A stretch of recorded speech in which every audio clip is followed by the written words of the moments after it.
Capítulo 5. Desde la alta balaustrada del palacio, el Gran Khan mira crecer el imperio. La primera en dilatarse había sido la línea de los confines, englobando los territorios conquistados. Pero la avanzada de los regimientos encontraba comarcas semidesiertas, míseras aldeas de cabañas, aguazules donde se daba mal el arroz, poblaciones enflaquecidas, ríos secos, cañas. Es hora de que mi imperio, ya demasiado crecido hacia afuera, pensaba el Khan, empiece a crecer hacia adentro, y soñaba con bosques de granadas maduras, de cortezas resquebrajadas, cebúes asándose y resumantes de grasa, vetas metalíferas de las que emanan pepitas centelleantes. Ahora, muchas estaciones de abundancia han colmado los graneros. Los ríos, en su crecida, han arrastrado bosques de vigas destinadas a sostener los tejados de bronce de templos y palacios. Caravanas de esclavos han desplazado montañas de mármol serpentín a través del continente.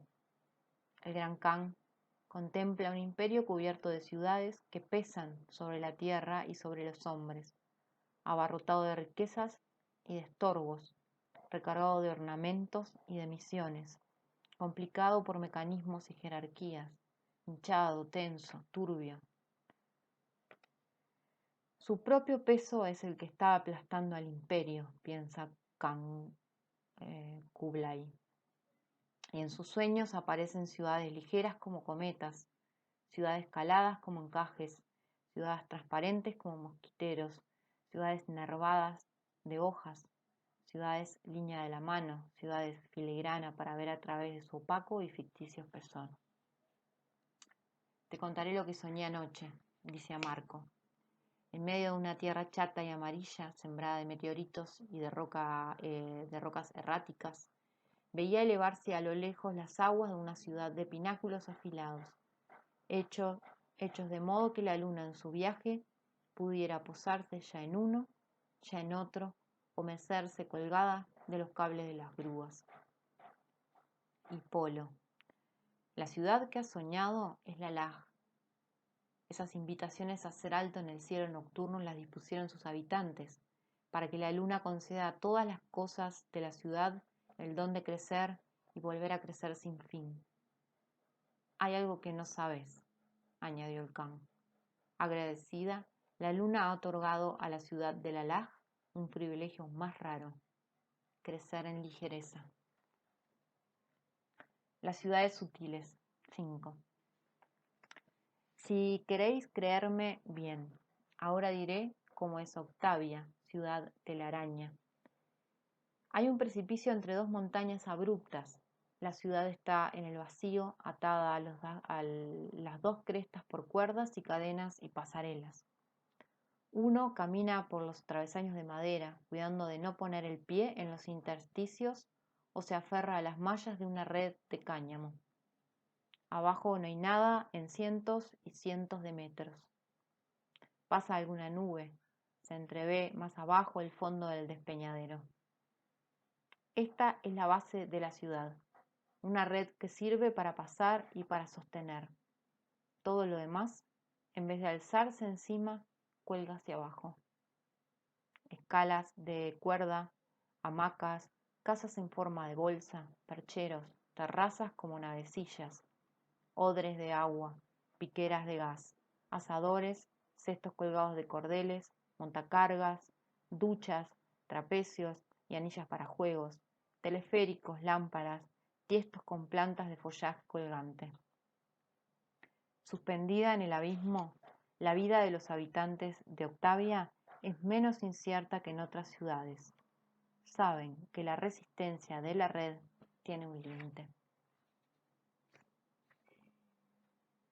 La ciudad y los intercambios 4. En Ercilia, para establecer las relaciones que rigen la vida de la ciudad, los habitantes tienden hilos entre los ángulos de las casas, blancos o negros o grises o blanquinegros, según indiquen las relaciones de parentesco, intercambio, autoridad, representación. Cuando los hilos son tantos que ya no se pueden pasar por en medio, los habitantes se marchan, Las casas se desmontan, quedan solo los hilos y los soportes de los hilos. Desde la ladera de un monte, acampados con sus enseres, los prófugos de Ercilia miran la maraña de los hilos tendidos y los palos que se levantan en la llanura. Y aquello es todavía la ciudad de Ercilia, y ellos no son nada. Vuelven a edificar Ercilia en otra parte. Tejen con los hilos una figura similar que quisieran más complicada y al mismo tiempo más regular que la otra. Después la abandonan y se trasladan aún más lejos en sus casas. Viajando así por el territorio de Ercilia encuentras las ruinas de las ciudades abandonadas, sin los muros que no duran, sin los huesos de los muertos que el viento hace rodar, telarañas de relaciones intrincadas que buscan una forma. Las ciudades y los ojos. 3. Después de andar 7 días a través de boscajes, el que va a Baucis no consigue verla y ha llegado. Los finos zancos que se alzan del suelo a gran distancia uno de otros y se pierden entre las nubes sostienen la ciudad. Se sube por escalerillas. Los habitantes rara vez se muestran en tierra. Tienen arriba todo lo necesario y prefieren no bajar. Nada de la ciudad toca el suelo, salvo las largas patas de flamenco en que se apoyan. Y en los días luminosos, una sombra calada y angulosa que se dibuja en el follaje. 3 hipótesis circulan sobre los habitantes de Baucis: que odian la tierra, que la respetan al punto de evitar todo contacto, o que la aman tal como era antes de ellos, y con catalejos y telescopios apuntando hacia abajo, no se cansan de pasarle revista, hoja por hoja, piedra por piedra, hormiga por hormiga, contemplando, fascinados, su propia ausencia.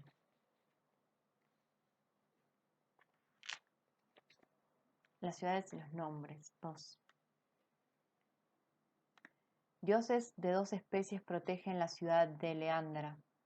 Unos y otros son tan pequeños que no se ven y tan numerosos que no se pueden contar. Unos están en las puertas de las casas, en el interior, cerca del perchero y del paragüero. En las mudanzas siguen a las familias y se instalan en los nuevos alojamientos a la entrega de las llaves. Los otros están en la cocina, se esconden de preferencia debajo de las cacerolas, o en la campana de la chimenea, o en el sucucho de las escobas. Forman parte de la casa y cuando la familia que la habitaba se marcha, ellos se quedan con los nuevos inquilinos.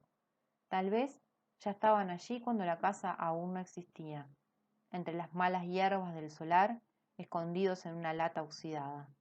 Si se echa abajo la casa y en su lugar se construye otra como un palomar para 50 familias, se los encuentra multiplicados en las cocinas de otros tantos apartamentos. Para distinguirlos, llamaremos a los unos penates y a los otros lares. No es que en una casa los lares estén siempre con los lares y los penates con los penates. Se frecuentan, pasean juntos por las cornisas de estuco, por los tubos de los radiadores, comentan las cosas de la familia. Es fácil que se peleen, pero bueno, pueden también llevarse bien durante años. Viéndolos a todos en fila, no se distinguen el uno del otro.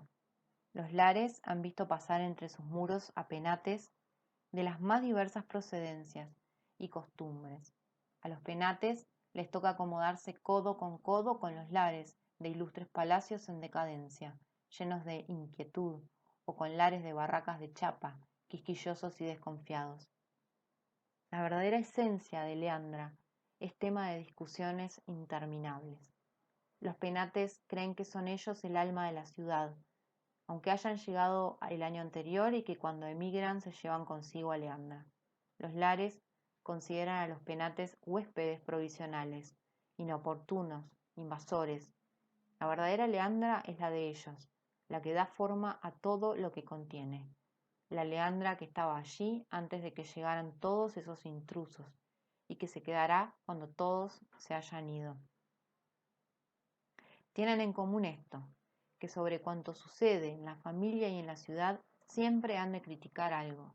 Los penates sacando a relucir a los viejos, los bisabuelos, las tías segundas, la familia de otros tiempos. Los lares, el ambiente tal como era antes de que lo arruinaran. Pero no es que vivan solo de recuerdos, urden proyectos sobre la carrera que harán los niños cuando sean grandes. Los penates, sobre lo que podría llegar a ser aquella casa o aquella zona, los lares, si estuviese en buenas manos, prestando atención especialmente de noche en las casas de Leandra, los oyes parlotear y parlotear, hacerse reproches, soltar pullas, exabruptos, risitas irónicas.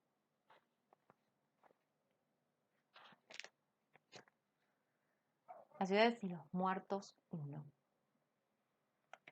En Melania, cada vez que uno llega a la plaza, se encuentra en mitad de un diálogo. El soldado fanfarrón y el parásito, al salir por una puerta, se encuentra con el joven pródigo y la meretriz.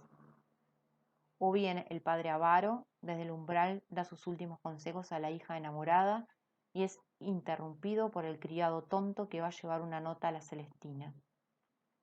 Uno vuelve a Melania años más tarde y encuentra el mismo diálogo que continúa. Entretanto, han muerto el parásito, la Celestina, el padre avaro, pero el soldado fanfarrón, la hija enamorada, el criado tonto, han ocupado sus puestos y han sido sustituidos a su vez por el hipócrita, la confidente, el astrólogo. La población de Melania se renueva. Los interlocutores van muriendo uno por uno y entretanto nacen los que a su vez ocuparán un lugar en el diálogo, este en un papel, aquel en el otro. Cuando alguien cambia de papel o abandona la plaza para siempre o entra por primera vez, se producen cambios en cadena hasta que todos los papeles se distribuyen de nuevo. Pero entre tanto, la criadita desenfadada sigue respondiendo al viejo colérico, el usurero no deja de perseguir al joven desheredado, la nodriza de consolar a la hijastra, aunque ninguno de ellos conserve los ojos y la voz que tenía en la escena precedente. Sucede a veces que un interlocutor desempeñe al mismo tiempo 2 o más papeles: tirano, benefactor, mensajero, o que un papel se desdoble, se multiplique, se atribuya a 100, a 1000 habitantes de Melania, 3000 para el hipócrita, 30.000 para el gorrón, 100.000 hijos de reyes caídos en desgracia que esperan su reconocimiento. Con el paso del tiempo, incluso los papeles no son exactamente los mismos de antes.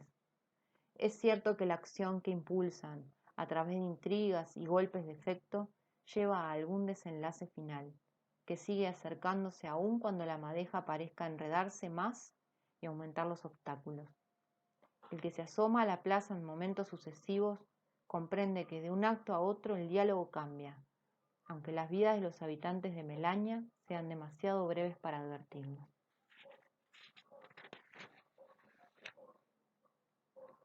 Marco Polo describe un puente, piedra por piedra.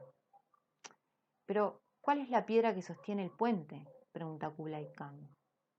El puente no está sostenido por esta piedra o por aquella piedra, responde Marco, sino por la línea del arco que ellas forman. Kublai permanece silencioso, reflexionando. Después añade: ¿por qué me hablas de las piedras? Lo único que me importa es el arco. Polo responde: sin piedras no hay arco.